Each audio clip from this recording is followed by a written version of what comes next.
buenos días. El profesor Pérez les hablará de la exposición oral por el diferendo marítimo con Chile. Ya tenemos comunicación con Armando Canchanya, que está en el mismo lugar de los hechos en La Haya. Vamos a escuchar a Armando. Luego les hablará para cerrar entonces la primera. Yamil, efectivamente estamos aquí ya, justamente ha comenzado la audiencia, están los miembros del tribunal ya ubicados en este auditorio de la Academia de Derecho de la Corte Internacional de Justicia. Se está en este momento un poco indicando cuál va a ser el orden de los abogados. Hoy tenemos la participación de 7 abogados internacionales del Perú que van a participar, van a turnarse y van a repetir incluso quien estamos justamente viendo en este momento y escuchando ya en esta primera parte es a uno de los abogados del Perú que está en uso de la palabra para comenzar esta. Es una primera sesión que tenemos hasta las 3 de la tarde. Tras ella habrá un descanso y finalmente vamos a tener, después del receso de 2 horas, a partir de las 3 de la tarde, hora de La Haya. Declara que los factores geológicos y biológicos 3 de sus abogados internacionales hacen que la extensión o superficie anterior del mar territorial o la zona contigua son inaptos para la conservación, desarrollo y explotación de los recursos marinos de los signatarios. No dice nada de delimitación. El punto 2 proclama que como norma de la política marítima internacional, fin de cita, que cada signatario dispone de soberanía y jurisdicción exclusiva hasta un mínimo de 200 millas de las costas.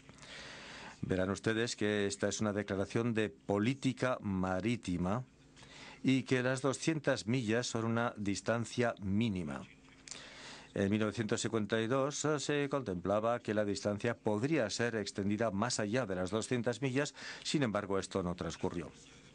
También noten ustedes que en términos de cartografía básica, una distancia mínima de 200 millas no puede obtenerse utilizando el método del trazado paralelo que había sido utilizado en el Decreto Supremo de Perú de 1947. Solamente se puede utilizar obtener utilizando el método de los ángulos de círculo que había sido utilizado en la Ley del Petróleo del 52.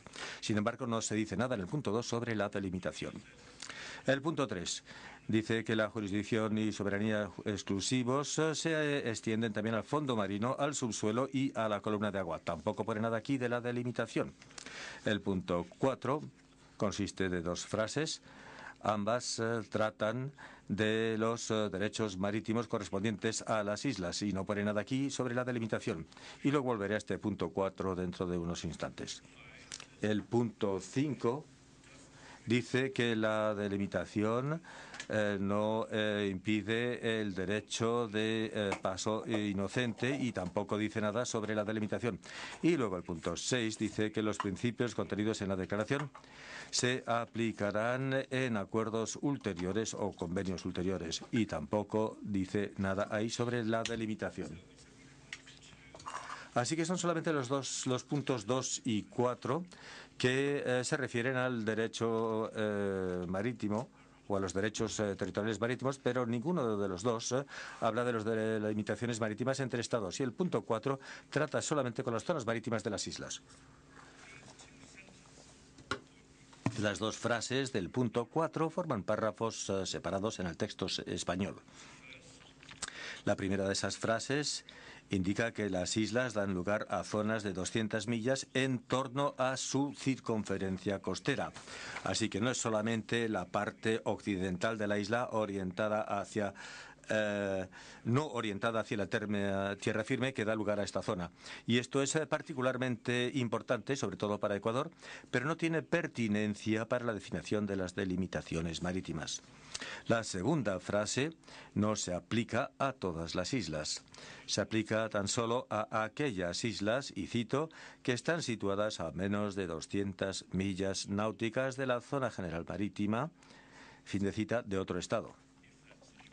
Y si surge tal situación, esa segunda frase Estipula además que la zona marítima de la isla o grupo de islas quedará limitada por el paralelo. Fin de cita. Así que las islas no están en todas las circunstancias en derecho de un alcance de 200 millas, como claramente indicó la Corte recientemente en su decisión Nicaragua contra Colombia.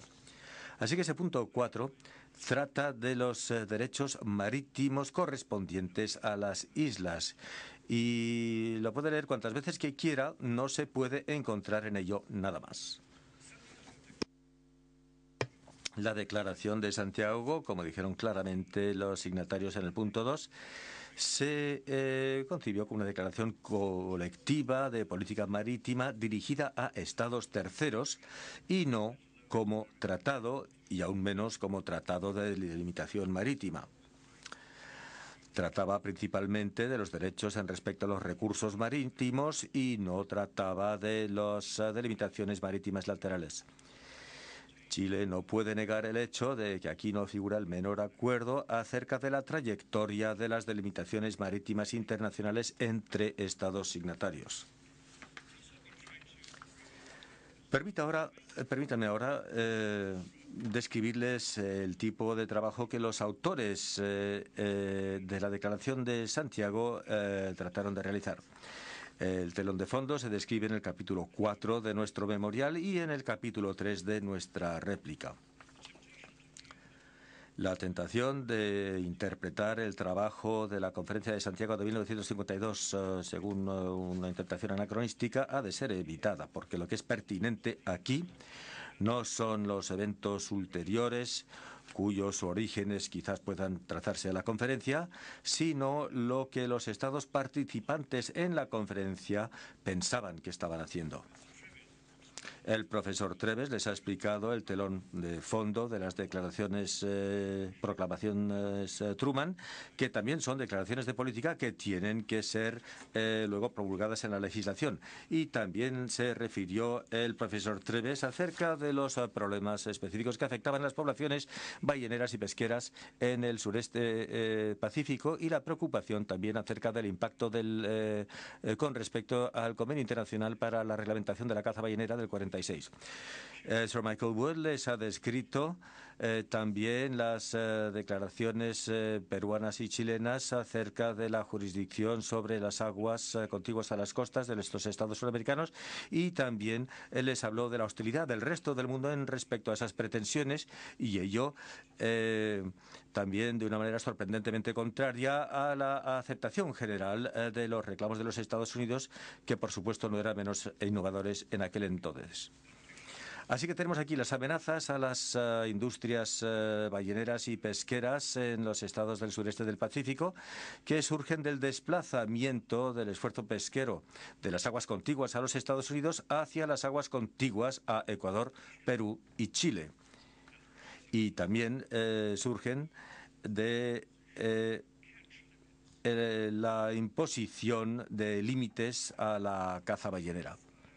Y también tenemos entonces una reacción internacional hostil a los reclamos latinoamericanos de 200 millas. Si los estados latinoamericanos no querían abandonar esos reclamos, tenían, por supuesto, que decidir de una estrategia que permitiera defenderlos. Pues bien, la conexión entonces entre este telón de fondo y la organización de la Conferencia de Santiago de 1952 es muy clara. Consideren ustedes entonces las instrucciones dadas al ministro de Asuntos Exteriores de Chile en respecto a la organización de esta conferencia. Estas instrucciones figuran en el anexo 111, el volumen 3 del Contramemorial de Chile, y es la pestaña número 23 en sus documentos. Y cito: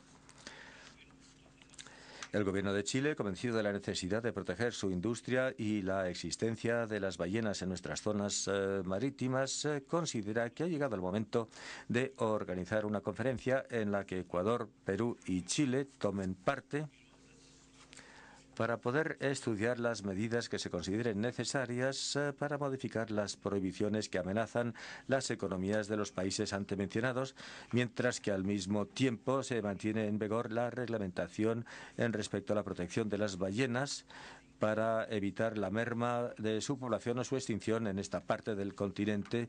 Fin de cita. Luego tenemos los términos explícitos de las invitaciones a esta conferencia las invitaciones enviadas por Chile, que quizás la Corte desee volver a leer.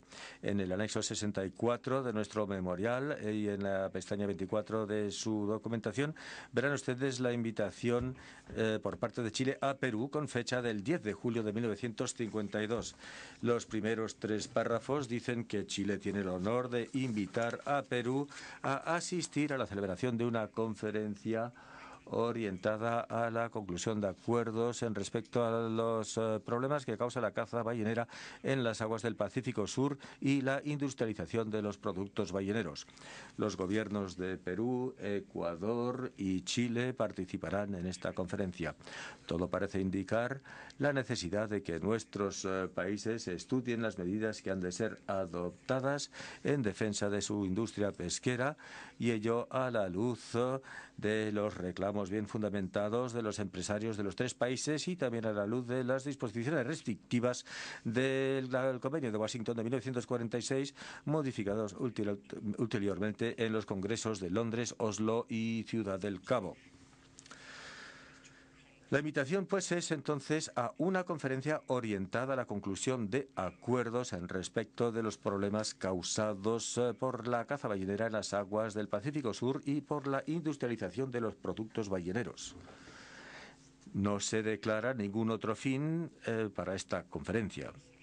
No hay la menor indicación de que la conferencia pueda considerar la cuestión de las delimitaciones marítimas entre los estados participantes. No hay ni siquiera un indicio de que la delegación peruana puede, en los 25 días antes de la conferencia, considerar o consultar con su propio gobierno acerca de la cuestión de las delimitaciones marítimas y llegar a Santiago dotada de un mandato para acordar de las delimitaciones marítimas de Perú. Y luego, el 11 de julio de 1952, en efecto, Perú aceptó esta invitación a lo que se describe, y cito, una conferencia ballenera tripartita. Fin de cita. Y esto lo pueden ver en nuestra respuesta que figura en el anexo PR 3, pestaña 25 de su documentación. Pues bien, Perú comunicó este punto y otros puntos similares en su memorial y en su réplica. ¿Y cuál es la respuesta de Chile? Pues en su contramemorial, en el párrafo 2.52, declara que Chile y Perú decidieron actuar de concierto en defensa de sus reclamos de 200 millas y que invitaron a Ecuador a unirse a ellos. Ahí declara también que los 3 estados decidieron acordar de sus delimitaciones marítimas en la Conferencia de Santiago. Sin embargo, eso no es lo que nos muestra la evidencia. En efecto, como podrán ver ustedes en el capítulo 3 de nuestra respuesta, en la página 140 y las siguientes, fue Chile, a solas, que invitó a Ecuador a esta conferencia y cursó esta invitación antes de invitar una invitación por separado en términos distintos a Perú. Chile no explica por qué sus invitaciones a Ecuador y a Perú se redactaron en términos distintos, y esto es un hecho que Perú descubrió solamente más de medio siglo después, cuando Chile reveló la carta a Ecuador en su contramemorial. Pues bien, antes de seguir, invito a la Corte a que lea esa invitación extendida a Ecuador. Chile les ha facilitado una copia en el anexo 59 de su contramemorial, con una traducción de 3 de los 6 párrafos de esa carta.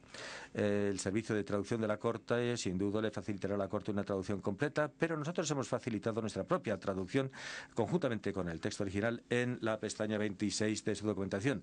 Y el párrafo 21 dice, y cito, convencido de la necesidad de proteger la industria y la existencia de las ballenas en nuestras zonas marítimas, considera que ha llegado el momento de organizar una conferencia en la que Ecuador, Chile y Perú participen.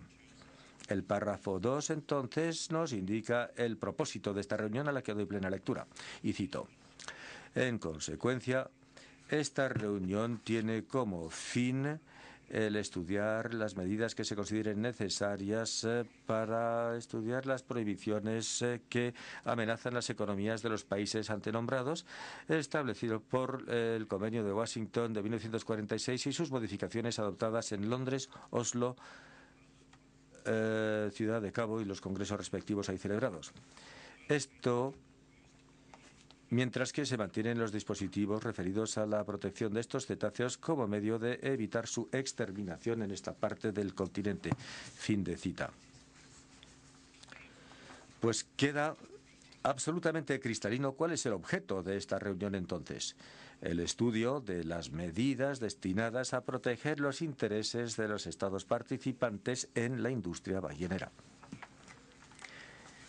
Ese concepto queda reforzado por el párrafo 3, donde se dispone que la participación de Ecuador en esta conferencia es de gran importancia, puesto que una cantidad importante de ballenas en su zona marítima, sobre todo en su región de las Islas Galápagos, y también puesto que el orden del día determina que la determinación del mar territorial es uno de los objetivos de la reunión. Esta cuestión también se define sin la menor duda en el párrafo siguiente, el párrafo 4, donde se determina el orden del día de esa reunión. Y ahí no figura la menor referencia en respecto a las delimitaciones marítimas.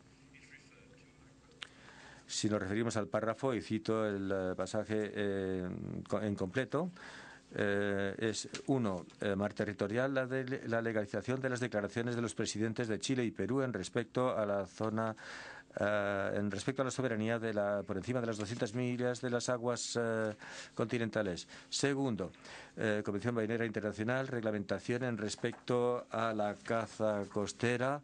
A. Caza actual de las ballenas. B. Talla mínima. Y 3. Distancia mínima entre las estaciones terrestres. Y tercero, Confederación Pesquera del Pacífico Sur.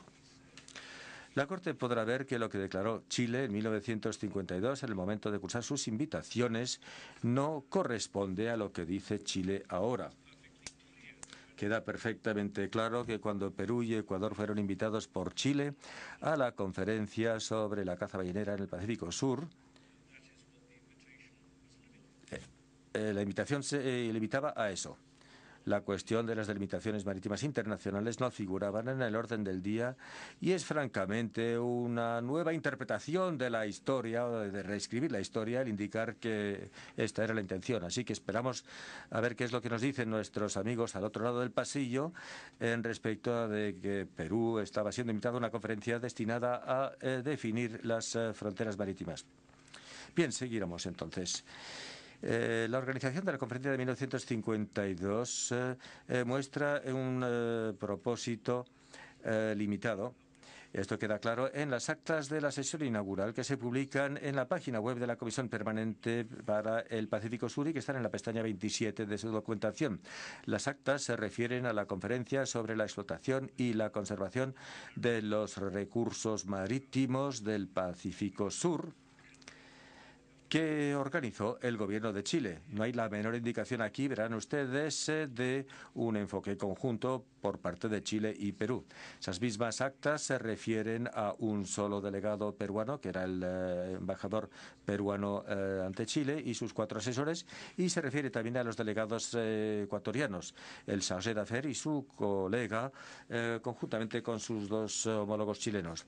Las actas también recuerdan el discurso de apertura del ministro de Exteriores de Chile, donde habla del hecho de que Chile organizó esta reunión bajo la iniciativa del presidente de Chile con miras a estudiar los problemas relacionados a la producción natural de sus mares, especialmente con respecto a la protección de las ballenas, a la caza y la industrialización, que están fundamentalmente conectadas con la situación alimentaria, no solamente de nuestros pueblos, sino de una gran parte de la humanidad. Fin de cita. Y ahí declaró él también que por ello es normal que para conservar nuestros tesoros comunes, los gobiernos involucrados realicen una acción conjunta. Fin de cita. El énfasis aquí es en respecto a la acción conjunta acerca del recurso común. Esta es una afirmación de solidaridad regional y esto encara a la hostilidad de los reclamos de 200 millas expresados por América Latina. En ningún momento de su discurso figura la menor alusión a que la conferencia incluso pueda estudiar el reparto de los recursos entre los estados individuales y aún menos tratar de la cuestión de establecer delimitaciones marítimas internacionales de carácter permanente y multiobjetivo. Fue luego el embajador peruano que respondió al discurso del ministro de Exteriores chileno, también confirmando el buen sentido que demostró el presidente de Chile en respecto a la organización de una conferencia para estudiar los problemas relacionados a la producción natural de los recursos del Pacífico Sur y sobre todo en respecto a la protección de la caza e industrialización de las ballenas. Y ahí dijo que nuestra región, y cito, es regional debido a que entre los intereses generales y colectivos internacionales, la solidaridad regional de los países, sobre todo aquellos interesados en los aspectos definitivos de la cohabitación económica, han tomado un nuevo auge. Esta cooperación y solidaridad en la protección de lo que constituye un patrimonio biológicamente común refuerza la defensa de sus derechos y asegura un justo desarrollo de sus recursos. Fin de cita. No existe tampoco aquí el menor indicio de cualquier preocupación en respecto a las delimitaciones marítimas internacionales entre los Estados. Sin embargo, tampoco hay que contar sobre las inferencias para llegar a determinar el objetivo de la Conferencia de Santiago. Esta conferencia adoptó, como parte de las mismas actas de la sesión inaugural, un conjunto de reglas internas. El capítulo 1 de ese reglamento interno, en su artículo 1, que tenemos aquí en la pestaña 28, reza así. Objetivo del Congreso. Artículo 1. En función de lo dispuesto por la limitación extendida por el Gobierno de Chile a los gobiernos de Ecuador y Perú, se acordó la celebración de una conferencia en Santiago de Chile entre el 11 y el 16 de agosto con miras a estudiar y resolver los problemas relacionados a la explotación y conservación de los recursos marinos del Pacífico Sur. Fin de cita.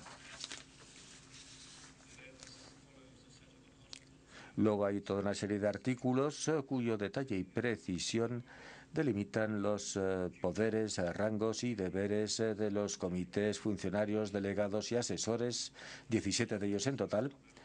Y ahí, en efecto, se cumplen pues incluso los criterios más exigentes que hubiera podido determinar Bizancio. Pero ahí no figura nada acerca de las delimitaciones marítimas y nada que indique la posibilidad de que la conferencia pueda incluso estudiar la cuestión de las delimitaciones marítimas. La conferencia también se benefició del establecimiento de dos comisiones, una comisión jurídica y una comisión técnica. Sin embargo, no había ahí nada sobre la cartografía, nada acerca de las delimitaciones. Y en efecto, el proyecto de documento de lo que se llamó la Declaración sobre la Plataforma Continental y las aguas que la cubren no fue redactada por ninguna de las dos comisiones, sino que fue presentada por Chile a los delegados a quien había invitado a esta conferencia ballenera, y esto figura en el anexo 56 de nuestro memorial. El encargado de negocios del Ecuador en Santiago, señor Fernández, sentía preocupación respecto de la falta de claridad en parte del proyecto de declaración de Chile. Las actas de la primera sesión de la Comisión Jurídica, anexo 56 a nuestra memoria, pestaña 29 en su legajo, registran que dijo respecto del proyecto de párrafo 3, que pasó a convertirse en el punto 4 de la declaración final, que sería prudente aclarar más el artículo 3 con el fin de evitar cualquier interpretación errónea de una zona de interferencia en el supuesto de las islas, y sugirió que la declaración se redactara sobre la base de que la línea de delimitación de la zona jurisdiccional de cada país por el respectivo paralelo se diera en el punto en el que las fronteras de los países coinciden o llegan al mar. El objetivo tras la nueva redacción del punto 4, por tanto, era evitar cualquier interpretación errónea de la zona de interferencia en el supuesto de las islas. Efectivamente, una referencia más general a las aguas fuera costa de los países que habían aparecido en el primer borrador de Chile llegó incluso a eliminarse del texto. El punto 4 se enmendó con el fin de explicitar el hecho de que solamente era de aplicación en el supuesto de los territorios de las islas. ¿Cómo puede responder Chile a esta aseveración? ¿Cómo puede explicar la enmienda del punto 4 que, según Chile, estableció la delimitación marítima para omitir a cualquier referencia a las costas continentales? ¿Cómo puede explicar la ausencia de incluso una oración en las actas de la Conferencia de Santiago en la que se indique que los estados participantes pensaban que estaban negociando sus delimitaciones marítimas? El argumento pobre de que era demasiado evidente como para tenerse que declarar es interesado y es absurdo. Sencillamente no se puede creer que si las partes pensaban que habían resuelto las delimitaciones marítimas en tierra firme entre ellas, no hubieran dejado un indicio alguno al respecto en las actas de la Conferencia de Santiago. Pues bien, se conformó un comité de redacción compuesto de los delegados del Perú y Chile, quienes, tras considerar la observación del Ecuador, elaboraron el proyecto final del punto 4 de la Declaración de Santiago, que aparece en la pestaña 30. Es absolutamente patente y manifiesto su significado. Dice que es de aplicación en el supuesto de territorios isleños. Según sus propios términos, no es de aplicación en ningún otro caso. Y es de aplicación a los derechos marítimos de las islas, diciendo que esos derechos se ven confinados y no se extienden más allá del paralelo del término costero de la frontera en tierra. La distinción entre los derechos marítimos y la delimitación marítima está bien establecida en la jurisprudencia de la Corte. Por ejemplo, en la causa del Mar Negro, la Corte hizo distinción entre los derechos de la isla Serpiente a una zona marítima y el efecto de la isla sobre la delimitación marítima. Y la Corte siguió la misma metodología más recientemente en su fallo Nicaragua contra Colombia. El punto 4 se ocupa de los derechos correspondientes a las islas. Existe evidencia y pruebas documentales en el sentido de que entonces el Perú y Chile consideraban que el punto 4 de la Declaración de Santiago solamente era de aplicación en el supuesto de las islas. El informe de 1955 del Comité de Relaciones Exteriores del Congreso del Perú, anexo 96 del legajo, pestaña 31, pone de manifiesto un entendimiento común en el Parlamento en el sentido de que el punto 4 se aplicaba únicamente a las islas. Hace referencia a una declaración como un documento, a la declaración como un documento por el que se definían la política marítima internacional de los tres estados signatarios, y declaraba que el párrafo 4 de la declaración extendía la zona ampliaba la zona de 200 millas al territorio insular, y el embajador del Perú ante Chile, en una carta de 11 de julio de 1955, manifestó que el gobierno de Chile consideraba que no era conveniente reservar de forma expresa el párrafo 4 de esta declaración, es decir, de la Declaración de Santiago, que de hecho solamente es de aplicación a la delimitación entre las zonas marítimas de los signatarios en el supuesto de las islas.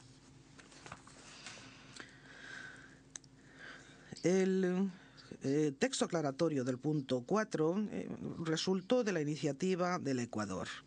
El Ecuador cuenta con islas en la proximidad de su frontera territorial con Perú y el grupo de islas del archipiélago de las Galápagos.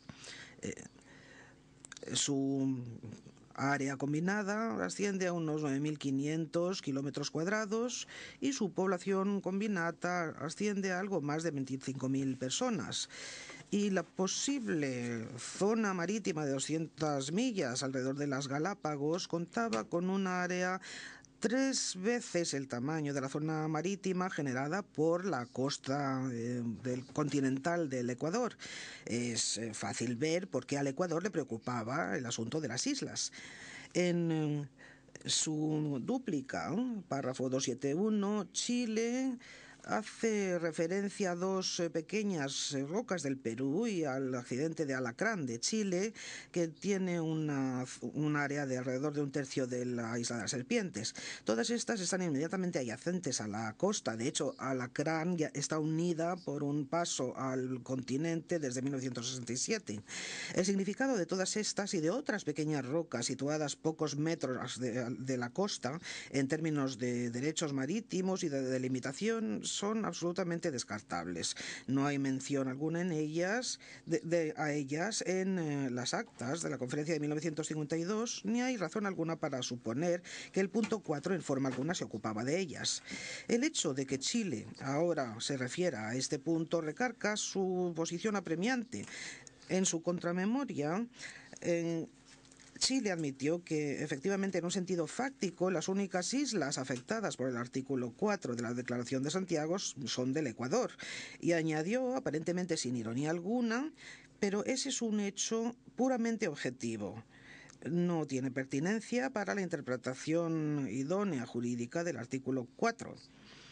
Parece, por tanto, que algo de tiempo después de haber presentado su contramemoria, Chile se dio cuenta hasta qué punto eran poco persuasivos sus intentos de representar el punto 4 como el principio rector, efectivamente incluso de establecimiento de la delimitación marítima entre el Perú y Chile, y ahora está procurando sugerir que el punto 4 debería ser de aplicación a algunos minúsculos accidentes costeros de Chile y el Perú que ni siquiera se habían mencionado en relación con el punto 4 durante las 6 décadas siguientes a la Declaración de Santiago. Pero el objeto del punto 4 es evidente. Contiene dos disposiciones adoptadas en consideración de las islas cuyas proyecciones marítimas sí tendrían un efecto distinto del de la costa continental adyacente. Los pequeños accidentes costeros no tienen estos efectos. Me refiero a las pequeñas rocas peruanas y a la antigua isla de Alacrán, que no tienen efectos distintos del producido por las costas continentales de ambos estados. Es una disposición que se ocupa de los derechos relacionados con las islas y nada más. Bien, pues permítaseme ahora resumir. En 1952, Chile, actuando de forma independiente y por iniciativa propia, invita primero al Ecuador y luego al Perú a una conferencia destinada a formalizar acuerdos respecto de los problemas causados por la caza ballenera en las aguas del Pacífico Sur y la industrialización de los productos de la caza ballenera. Esta conferencia, convocada a toda prisa, cuenta con la participación de pequeñas delegaciones, 2 personas del Ecuador, 5 del Perú y 10 del anfitrión Chile. Y un proyecto de declaración elaborada por Chile se presenta a las 4 del lunes 11 de agosto. Esta declaración se revisa y es adoptada de forma unánime por las 7 personas presentes, o más bien por quienes tienen derecho de voto, es decir, los 3 estados, durante la reunión que se celebró 24 horas más tarde, a las 4 de la tarde del martes 12 de agosto. Las referencias a los artículos se eliminan del texto, que en el punto 6 hace referencia a los principios contenidos en esta declaración. La declaración reza que es una declaración de política marítima internacional. Los tres estados declaran su soberanía y jurisdicción sobre los recursos de las aguas adyacentes, emulando la metodología de Estados Unidos en las proclamaciones de Truman. No hay nada en la declaración que haga referencia a delimitaciones marítimas. El miércoles 13 de agosto la comisión técnica se reúne y al día siguiente la conferencia pasa a la sesión plenaria y lo que ahora denominamos la Declaración de Santiago fue uno de los textos adoptados en la sesión de clausura el 18 de agosto. Los otros documentos que se adoptaron al mismo tiempo, junto con la Declaración sobre la Zona Marítima, fueron un acuerdo sobre la organización de la Comisión Permanente de la Conferencia sobre la explotación y conservación de los recursos marinos del Pacífico Sur, la declaración conjunta respecto de problemas pesqueros en el Pacífico Sur y el reglamento para las operaciones de caza ballenera en aguas del Pacífico Sur. Todos estos documentos también habían ocupado el tiempo y la atención de los delegados participantes a lo largo de la semana. Y todos estos documentos recalcan la metodología técnica y la atención técnica de la conferencia sobre la gestión de la caza de la ballena y la pesca. Durante la sesión de trabajo final, el delegado del Ecuador dijo que era poco probable que el gobierno de entonces del Ecuador participaría en acuerdos definitivos en ese momento, no solo porque se correspondían a unos temas respecto de los cuales el gobierno no había podido informarse debidamente, sino también porque un gobierno saliente que ha de entregar la presidencia en pocos días a su sucesor legítimo, y en este caso es natural que desee entregar una responsabilidad tan delicada al nuevo presidente de la República. Ese pasaje aparece en el sitio web de la Comisión Permanente para el Pacífico Sur y lo tienen en la pestaña 34 de su legajo. Y dan una información muy elocuente respecto de la naturaleza del ejercicio. Pues bien, este es el proceso que Chile desearía que ustedes crean llevó a un acuerdo jurídico vinculante entre estados por el que se fijaban las delimitaciones internacionales entre tres estados. Este es el proceso según el cual Chile dice que Perú, con indiferencia y en silencio, renunció a sus derechos a todas las aguas de su zona marítima de 200 millas al sur del paralelo. Cualquier lectura razonable pone de manifiesto que la declaración de la zona marítima es un paso inicial, una declaración como tal. No es un instrumento que se autoejecute. En el punto 6 se declara que para la aplicación de los principios contenidos en la declaración, los Estados partes tenían intención de firmar acuerdos o convenciones que establecerán normas generales para regular y proteger la caza de ballenas y la pesca dentro de sus zonas marítimas. La Corte quizás deseará nuevamente examinar el anexo 91, la memoria, las instrucciones del ministro de Relaciones Exteriores del Perú al presidente de la delegación de Perú respecto de la firma de la Declaración de Santiago. Allí aparece una imagen muy clara de lo que el Perú pensaba que estaba firmando. Aparece en la pestaña 35 de su legajo. No contiene referencia ninguna a las delimitaciones marítimas. Efectivamente, en su párrafo final recalca que la Declaración de Santiago no es una declaración de soberanía hasta las 200 millas, sino que se ocupa de medidas de control sin implicar un pleno ejercicio de la soberanía. ¿Puede alguien que lea este documento pensar, ni tan siquiera por un momento, que es creíble que el delegado del Perú estaba recibiendo instrucciones de firmar un acuerdo de fronteras marítimas? No es posible creer este extremo. Y quizás la Corte desea volver a examinar el acto tripartito de 12 de abril de 1955, en el cual el Ecuador, el Perú y Chile dan su acuerdo a las observaciones respecto de las declaraciones de Santiago, en el sentido de que serán las que transmitirán a Estados Unidos y al Reino Unido. Está en el anexo 58, pestaña 36 de su legajo. Señor presidente, no hay ni un ápice de prueba, en el sentido de que ninguno de los delegados del Ecuador ni de cualquiera de los 5 del Perú pensaran que se les había invitado a una negociación respecto de un acuerdo de las fronteras marítimas internacionales. Y tampoco hay ni un ápice de prueba ni de evidencia en el sentido de que cuando marcharon de Santiago pensaran que acababan de fijar sus fronteras marítimas internacionales. Es muy elocuente que no hay nada en los escritos de los juristas contemporáneos de Perú ni de Chile que indique que consideraran que se había fijado en 1952 una frontera marítima internacional entre los dos estados. Ni tampoco hay ningún documento oficial del Perú ni de Chile contemporáneo que sugiera que se había establecido una frontera marítima. La afirmación de Chile es prácticamente dice que los estados llegaron a un acuerdo mientras dormían y se despertaron años después para darse cuenta de que lo habían hecho. Esta manifestación es absurda. Un Tribunal Nacional escasamente podría inferir la existencia de un acuerdo respecto de la compra de un automóvil de segunda mano basándose en una evidencia como la que ha presentado Chile. Mucho menos fallará una corte internacional que se llegaron a establecer 2 fronteras marítimas basándose en estas pruebas. Chile ha tenido 2 rondas de alegatos en el que le podría haber presentado evidencia en el sentido de que Perú y Chile habían llegado a un acuerdo respecto de una frontera marítima en agosto de 1952. Nada les ha presentado.